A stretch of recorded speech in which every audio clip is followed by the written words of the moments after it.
Lift kaca Pantai Kelingking, bungee jumping dan kafling ditutup. Gerak Pansus Tata Ruang, Aset dan Perizinan DPRD Bali selalu kencang. Setelah ramai masalah lift kaca di Pantai Kelingking, Nusa Penida, Pansus Terape langsung tancap gas. Bersama Satpol PP Bali diputuskan lift kaca ditutup sementara. Tak hanya masalah lift, satu bisnis penanaman modal asing dalam bisnis bungee jumping, penjualan kafling pinggir tebing juga ditutup. Tim Pansus yang turun adalah Ketua Pansus TRAP DPRD Bali, Imade Suparta, yang juga Ketua Fraksi PDIP DPRD Bali bersama Wakil Ketua Anak Agung Bagus Tri Chandra Arka, dikenal Gung Cok, yang juga Ketua Fraksi Golkar DPRD Bali. Bersama Kasatpol PP Bali, Dewan Nyoman Rai Darmadi, bersama jajaran OPD lainnya, termasuk imigrasi dan jajaran pejabat Klungkung. Hasil kajian lapangan, proyek lift kaca setinggi 180 meter, senilai 200 miliar rupiah tersebut, lift kaca yang disebut-sebut untuk mempermudah wisatawan menikmati keindahan Kelingking Beach justru dianggap mengancam warisan alam karena menghalangi panorama pemandangan. Setelah meminta dan mendengarkan keterangan semua pihak, tim Pansus TRAP merekomendasikan Satpol PP Bali untuk menghentikan sementara bangunan lift kaca tersebut. Satpol PP yang dipimpin langsung oleh Kasatpol PP Bali, I Dewan Nyoman Rai Darmadi, langsung memasang Pol PP lain di area kren pembangunan lift kaca. Ketua Pansus TRAP DPRD Bali, Imade Suparta, menegaskan bahwa pembangunan di kawasan tersebut melanggar Undang-Undang Nomor 26 Tahun 2007 tentang penataan ruang.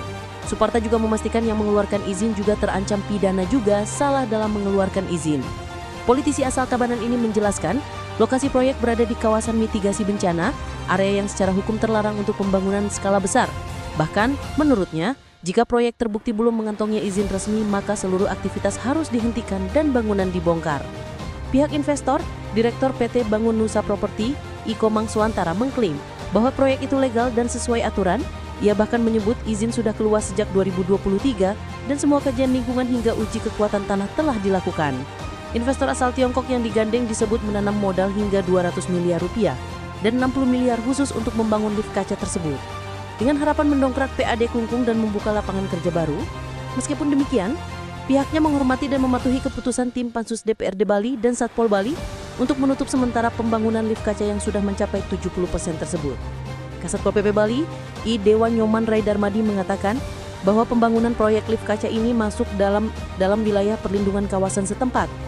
Selain itu, juga melanggar sempadan pantai, padahal dalam izinnya hanya pemanfaat tebing. Dengan demikian proyek ini melanggar dan harus dihentikan. Tak hanya lift kaca, Pansus TRAP dan Satpol Bali melakukan sidak ke usaha pariwisata bungee jumping. Imade Suparta membeberkan bungee jumping Extreme Park Bali ditutup sementara sebab masih banyak izin yang bolong dan belum dipenuhi oleh pelaku usaha. Dengan kondisi ini aktivitasnya juga dihentikan sementara. Penutupan aktivitas bungee jumping milik investor asal Rusia dan Belarus ini dilakukan sampai perusahaan dapat menunjukkan dokumen kelengkapan. Sementara itu Elvira selaku PIC Extreme Park Bali menyudutkan bakal mengusahakan dokumen yang diminta oleh Pansus dan menyetujui penutupan sementara aktivitas.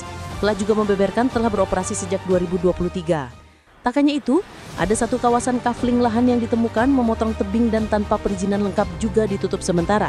Suparta menegaskan akan terus bergerak, bekerja untuk perbaikan tata ruang pengelolaan aset dan perizinan di Bali. Di akhir acara menyampaikan apresiasi atas kinerja Kasatpol PP Bali Dewa Dormadi yang langsung terjun untuk melakukan penutupan.